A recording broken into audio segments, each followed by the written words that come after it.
నామమే అమృతం, శ్రీరామ కీర్తనం సుకృతం. ఈ రామచంద్రుడే లోక రక్షయని అంతరాత్మ పలికే. జగదానందకారక జయ జానకి ప్రాణనాయక, శుభ స్వాగతం ప్రియ పరిపాలక.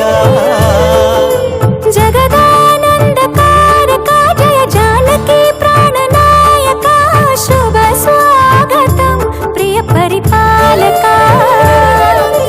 మంగళకరమౌ నీరాక, ధర్మానికి వేదిక అవుగాక, మా జీవనమేక పావనమౌగాక.